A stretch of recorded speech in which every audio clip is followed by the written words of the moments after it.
ছাত্র জনতার July August গণ অভ্যুত্থানে পতনের পর প্রধানমন্ত্রী শেখ হাসিনা আশ্রয় নিয়েছেন ভারতে। তবে ভারতের প্রভাবশালী গণমাধ্যমগুলোতেও এখন স্পষ্টভাবে শেখ হাসিনা বিরোধী সুর প্রতিফলিত হচ্ছে।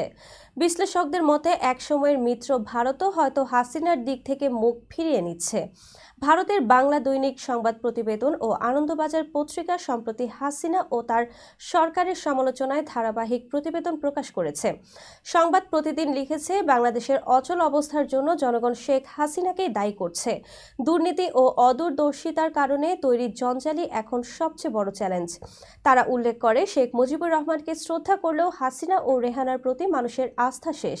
আনন্দবাজার পত্রিকা জানায়, শেখ হাসিনাকে বাদ দিয়ে পরিচ্ছন্ন নেতাদের নিয়ে রিফাইন্ড আওয়ামী লীগ গঠনের পরিকল্পনা চলছে। যদিও আওয়ামী লীগের বর্তমান নেতৃত্ব একে প্রতারণা বলছে, অনেক নেতাই এতে রাজি হয়েছেন। প্রতিবেদনে বলা হয়, পরিকল্পনাটির পেছনে রয়েছে বিএনপি নেতা ও সেনা সমর্থিত ব্যবসায়ীরা। সংবাদ প্রতিদিন জানায়, ভারত বাংলাদেশ সম্পর্কে অবনতির জন্য হাসিনা ও রেহানা দায়ী।